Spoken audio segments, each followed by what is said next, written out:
Seeing as how I've harped on the idea of out-of-body experience being a key ingredient to spirituality, I thought that I'd address out-of-body experience today. Except for in the last week, I've decided to completely change my mind. Out-of-body experience is not important at all. I'm kidding. I just wanted to see if you were paying attention. Out-of-body experience is incredibly important, as you know, because I harp on it all the time.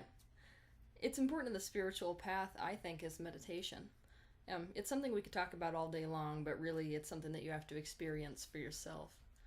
And as I've said, the energy in the universe is primed for it at this time as we go through this energetic shift where the dimensions are thinning in terms of their separation. All matter in the physical reality that we call reality is energy. It's only the density of that vibration which really obscures us from this understanding. It was an intentional decision for it to be that way, obviously, because the collective expansion is being served so much by the perspectives that creates within the universe. We exist on, in, and of multiple dimensions simultaneously, so it's really important when we're talking about out-of-body experience to get rid of our notion of distance, here or there. Physical objects have no attribute that's separate from the observer. I'm going to go into that separately for this conversation, but we exist on these multiple dimensions simultaneously. What separates these dimensions? The frequency and density of the energy of each dimension. Frequency is an expression. So each dimension is a different expression of universal energy. To experience a specific dimension, we must change our own frequency to match the corresponding dimension. You could think of this like a radio dial. If you're going to think of this like a radio dial, the way that you receive the radio in the morning, let's say you want to tune into 98 FM, is to tune your dial to that channel and then receive what's being broadcast on that channel. And how does one tune one's own frequency? How does one tune the dial, so to speak? With thought. All energy in this universe is molded and directed by thought. Thought itself is a vibration. It's the most powerful vibration within this universe. Thoughts hold different vibrations, and so different thoughts correspond to different dimensions. Physical objects have absolutely no attributes separate of the observer, which in his observation is creating their form, like I mentioned earlier. Physical matter is not the center of the universe. The further out of body that you explore, you will see this in varying degrees of truth. It's been sort of a Newtonian model and human model, frankly, that physicality is the center of the universe, but really it is the furthest extension and expression and projection of non-physical energy. Because of this, we could see that thought and focus of thought is not only what's creating these different dimensions, it's also your vehicle of travel through the different dimensions. All dimensions are thought responsive. Because consciousness creates the reality of all dimensions, in the physical there's like a time delay, I think you could say, in terms of how you perceive thought and then manifestation. This is not the case in other dimensions. So most dimensions are immediately thought responsive. That means once you get out of the body, if you think India, you're there. It's that fast. The brain is like a biological interface between the physical and the non-physical. It's a tool a lot like a computer. It's not you, and it's not what it is that thinks. It's what is translating thought to the rest of the body. Your brain interprets your out-of-body experiences based on its current concepts and images. This is why, when you're out of body, the forms that you encounter are less important than what those forms represent. The same goes for dreams, which is essentially uncontrolled and often unconscious out-of-body experience. I'll explain why this is. As you go to sleep, your consciousness pulls back from the physical, back through all the levels and all the dimensions, to what we could call the ultimate dimension. Some people like to put a label like the 11th or 12th or 13th dimension on this. And as it pulls back through that, you pass through thought form, which would be the 4th and 5th dimensions right outside the physical dimension. And that is where the representations of all of your thoughts exist. So you will pull back out through that, so you'll experience it in split seconds. Same when it comes to dreaming. When you come out of a dream, back to reality, the dream is being downloaded in split seconds as you pass through the thought form, fourth and fifth dimension of reality. And those energy forms, thought forms, which you are experiencing traveling through, are downloaded in split seconds, and then your brain then assigns images and representations of what those thought forms are. So a good example is, I'll just use a personal example. For a long time, I was really, really afraid of whales. And I couldn't really figure out why that was until I went out of body and I had this experience where I asked myself to show me the representation of my fears. And I was instantly transported to this aquarium where I was in the water with this whale who kept ramming against the side of the pool it was enclosed in. And I had a thought form. I asked for understanding, which is, yet again, that's a good way that you can direct your out-of-body experiences by asking for things in terms of intention. So I said, I now experience understanding as to what I'm looking at. And this thought form then, a spirit guide basically, came up behind me and explained that what I had created in my mind as the symbolic representation of my shadow side, all those things that I was running away from my childhood, it turned out, was a whale. So the whale itself, which I had run into in out of body, was the representation of my childhood fears that had amassed and that I was avoiding. And the size, you could imagine, a whale is very huge in size, had related to just how big my mind thought all of that was. Okay, all kinds of factors influence your ability to have an out-of-body experience, such as fears, intentions, self-concepts, your beliefs about out-of-body experience, your religious beliefs, and your expectations. Your firm intention, your commitment, your openness, and practice, coupled with shifting your thoughts to reflect the most beneficial beliefs relative to out-of-body experience, is really the key to doing this successfully. So how do you induce an out-of-body experience? Some like to take advantage of that time period right before you're exiting your body into dream state at night. In my experience, the window of opportunity is incredibly small, and so for people who are beginning, it's better to pick a time when you're not going to transition into sleep really quick, when you're not tired, and instead when you can focus without being disturbed into a very deep state of stillness, a lot like meditation. I tend to choose early morning quite a bit. So first we're going to talk about the vibrational stage of an out-of-body experience.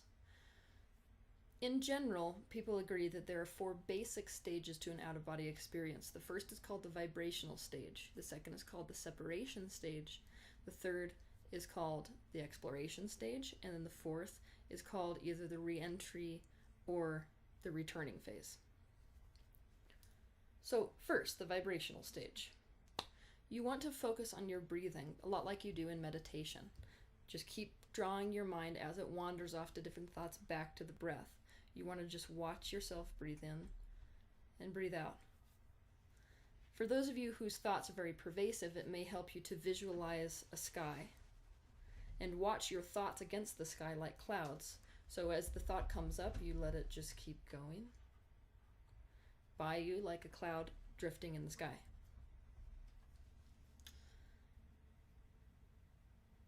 Gradually, there will be less and less of them.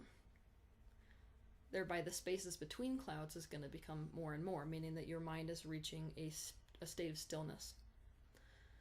Once the space between the clouds is mostly all that there is, you want to set your intention, such as, I am consciously aware during the entire out-of-body experience. I am now out of body. So you want to repeat this almost like a mantra. You want to pick something that you feel yourself emotionally believing. So for all of us, these mantras and these intentions or affirmations are going to be very individual.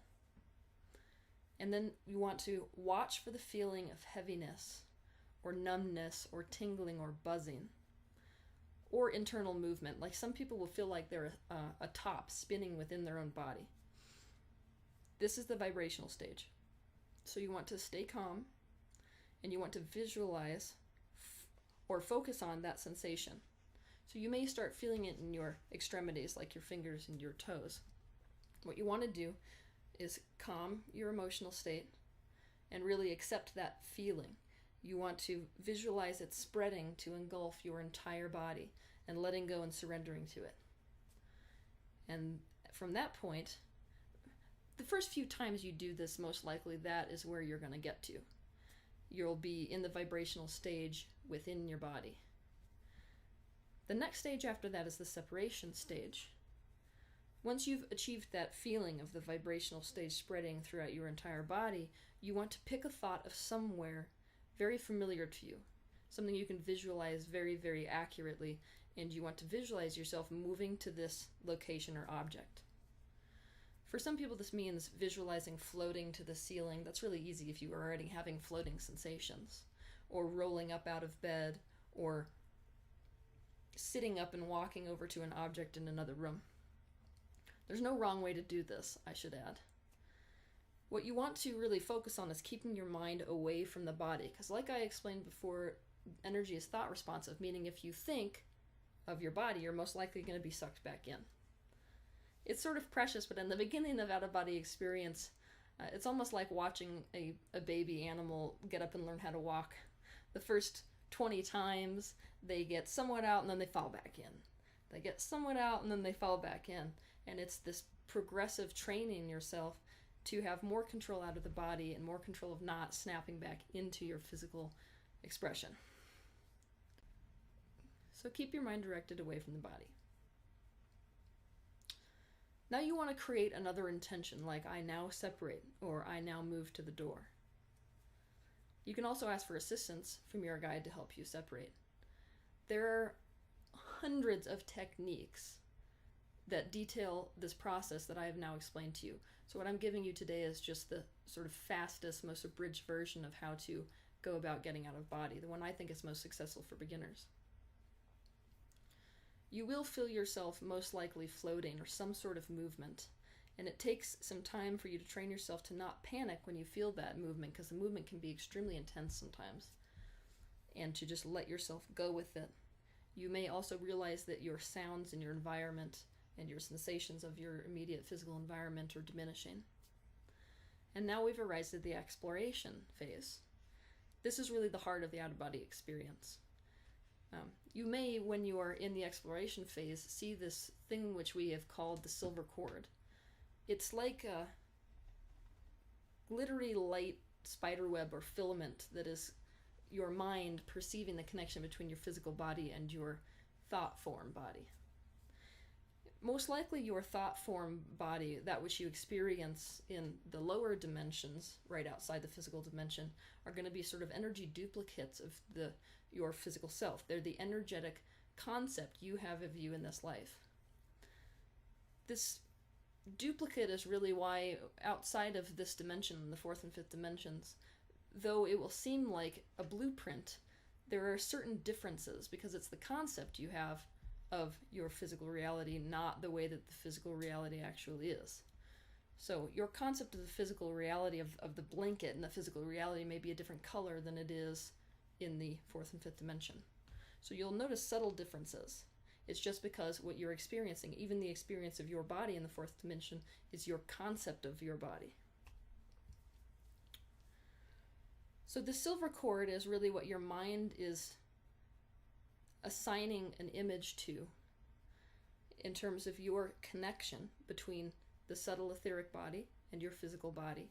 You'll see it quite often. You'll see it even when you experience other people in the fourth dimension. I think it's quite beautiful. It's a lot like seeing an umbilical cord for the first time. You're kind of unprepared for how beautiful the colors and textures and translucence of it is. So decide what you wish to experience at this point and visualize that. So you can do this maybe by saying, I now experience the living room. You'll potentially have the sensation now, again, of seriously intense movement. The trick is staying calm in an attitude of trust, not only for yourself, but the totality of the universe, in carrying out your request immediately. There's no limit to this stage of an OBE. Once your explorations have satisfied what you were looking for, you're ready for the returning phase.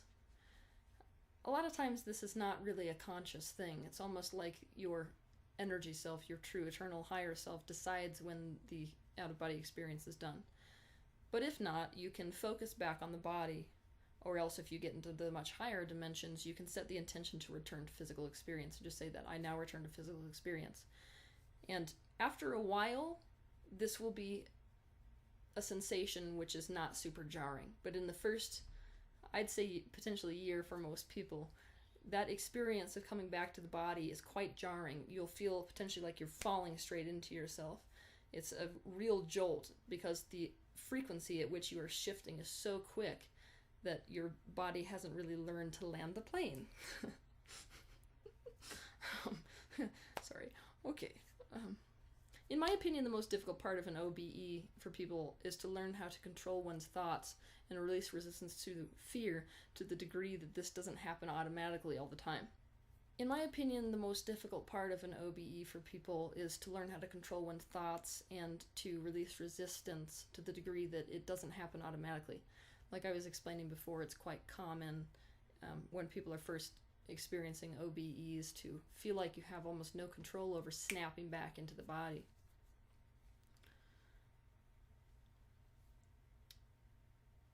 So now I guess we can talk about at this point the fact that there is no limit to what you can experience out of body.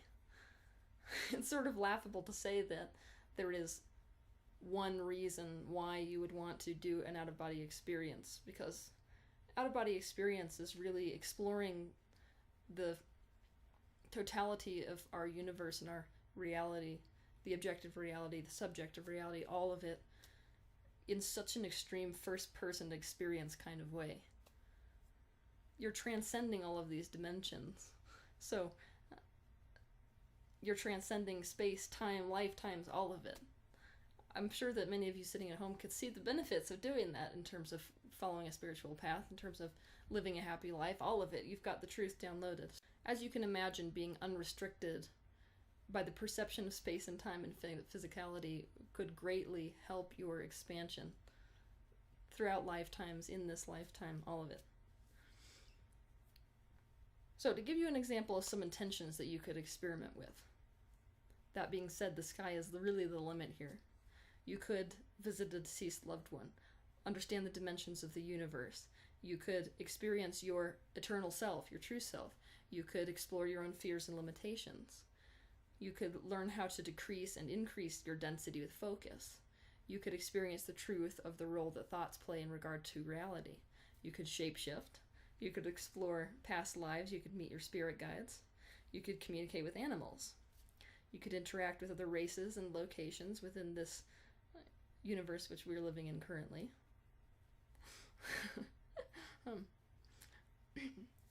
You could create entire alternate reality-scapes. This is really fun for those of you that like cartoons. We could understand how to resolve a current life conflict. You can do healing on others in these multiple dimensions. You can visit those who live at a distance from you. You could observe past events. You could find your pre-birth intention, which really brings you closer to your purpose in life. And basically the list goes on and on. So if you have any other questions regarding out-of-body experience, there are books written on this subject. There are people who devote their entire life to the idea and the concept of out-of-body experience. So you're going to find a lot of differing opinions and a lot of suggestions, and some of them will work for you and some of them won't. So go do your homework. And if you would like to offer me some more questions, I'd be glad to help you out. Have a fabulous week.